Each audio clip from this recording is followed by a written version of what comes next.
இப்ப நம்ம வந்திருக்கிறது கிளாஸும் இல்ல, நான் புத்தரும் இல்ல. இது கிளாஸும் இல்ல, நான் புத்தரும் இல்லைன்னா அப்ப நீங்க யாரு? யாரு நீங்க? இது கிளாஸும் இல்ல, நான் புத்தரும் இல்ல. இப்ப ஒரு 100 பேருக்கு மேல உட்கார்ந்துருக்கீங்களே, நீங்க யாரு? நாங்கெல்லாம் ஒரு ஆன்மா.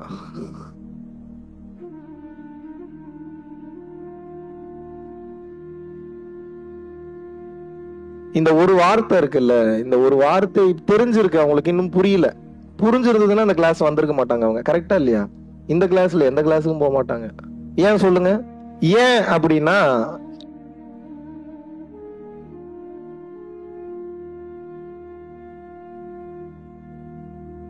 ஆன்மா எப்போது ஒரு மனிதனிடம் பேச ஆரம்பித்து விடுகிறதோ, அவன் வெளியில ஒரு விஷயத்த கேட்டு தெரிஞ்சுக்கணுன்ற அவசியமே இருக்காது. எல்லாத்தையும் அதே சொல்லி கொடுத்துரும். ஆன்மாவை விட ஆகச்சிறந்த குரு, ஆகச்சிறந்த ஒரு சோல், ஆன்மாவை விட ஆகச்சிறந்த ஒரு வழிகாட்டி, ஒரு ஆகச்சிறந்த ஒரு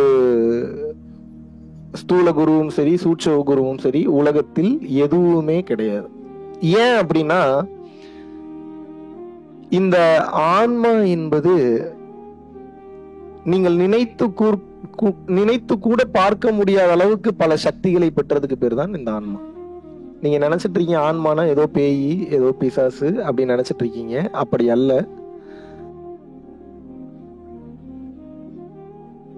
இப்ப உங்களால மேக்சிமம் மிஞ்சி மிஞ்சி போனா என்ன பண்ண முடியும் நீங்க நினைக்கிறீங்க? ஹெலிகாப்டர் ஓட்டலாம், பிளைட் ஓட்டலாம், ராக்கெட் ஓட்டலாம். இதை விட மேல வேற ஏதாவது ஒரு பெரிய வேலை சொல்லுங்க. நீங்க இப்போதைக்கு பெரிய வேலையா நினைக்கிறது நினைக்கிறீங்க? ஹெலிகாப்டர் ஓட்டுறது, பிளைட் ஓட்டுறது, ராக்கெட் ஓட்டுறது. இப்ப நான் என்ன கேக்குறேன்னா, இது 3க்கு மேல ஏதோ ஒண்ணு சொல்லுங்க இப்போதைக்கு.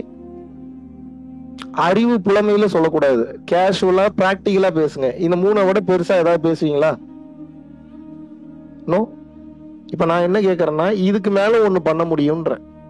ஹெலிகாப்டரை ஓட்டி, பிளைட்டை ஓட்டி, ராக்கெட்டை ஓட்டுறதுதான் பெரிய வேலைன்னு நினைச்சிட்டு இருக்கீங்க. அதுலதான் பெரிய சம்பளம் வரும், பெரிய லெவல்ல சம்பாதிக்க முடியும், அதுதான் பெரிய லெவல்ல பேரு புகழ கொடுக்கும். அதுதான் உலகத்திலே அறிவார்ந்த ஒரு விஷயம் என்று நீங்கள் நினைக்கின்றீர்கள். ஆனால் அதெல்லாம் ஒரு பெரிய வேலை உங்களால பண்ண முடியும். அது என்னன்றது இன்னும் உங்களுக்கு தெரியல. அது என்னங்க பெரிய வேலை? என்ன வேணா பண்ணலாம்.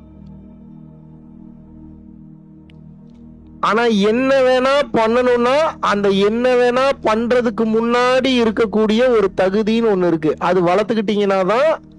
இப்ப எல்லாத்துக்கும் ஒரே தகுதி இல்ல, ஒவ்வொன்னும் பண்றதுக்கும் ஒவ்வொரு தகுதி இருக்கு.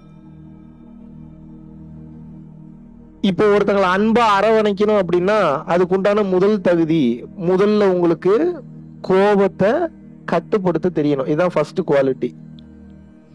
இப்போ ஒரு பிசினஸ், இப்போ ஒரு கஸ்டமர்கிட்ட போறீங்க, அவன் கஸ்டமரே இல்ல, முதல் டைம் பாக்குறீங்க, அவன் உங்களுக்கு கிளைண்டா மாறணும். அவன் பாக்கெட்ல இருக்கக்கூடிய காசை எடுத்து உங்ககிட்ட கொடுத்து உங்க ப்ராடக்ட வாங்கணும்னா என்ன வேணும் உங்களுக்கு?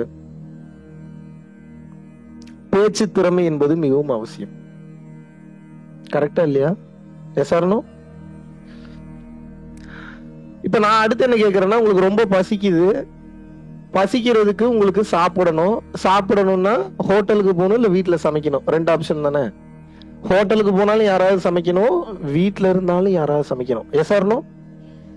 உண்மைதானே?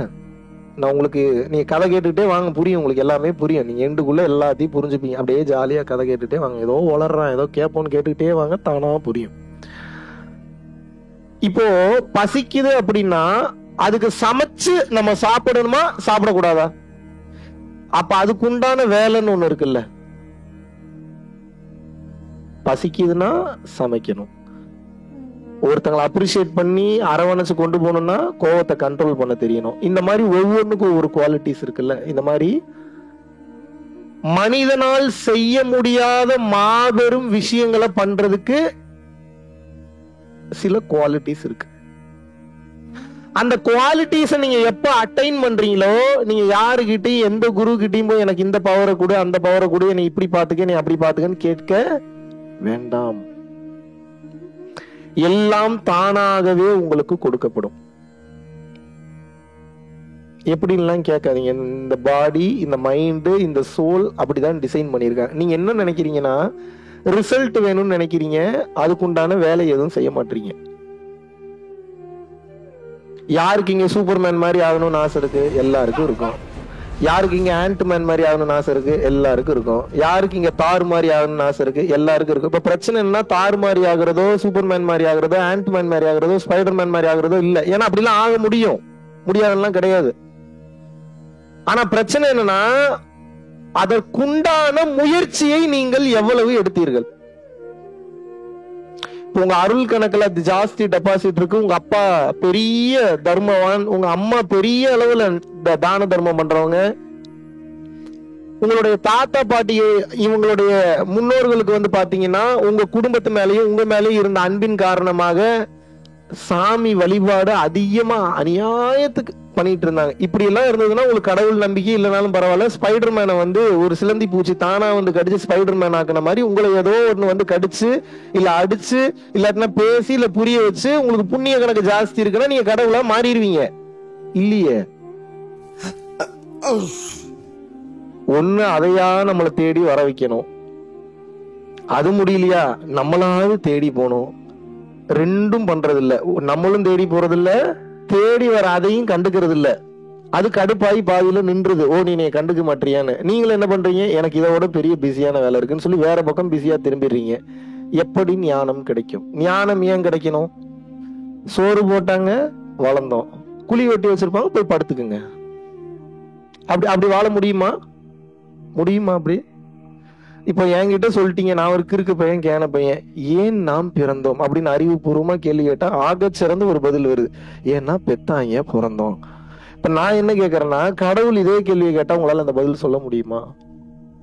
ஓ, நீ திமிரா வேற கேள்வி கேட்கிறியா, இன்னொரு 4 ஜென்மம் போயிட்டோன்னு அனுப்பிடுவாரு. என்ன பண்ணுவீங்க நீங்க?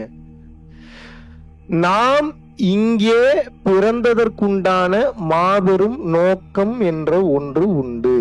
இங்கே நாம் பிறந்ததற்குண்டான மாபெரும் நோக்கம் ஒன்றே ஒன்றுதான். என்ன அப்படின்னா, இறைவன் அடையிறதெல்லாம் அப்புறம், அது அப்புறம் பேசலாம்.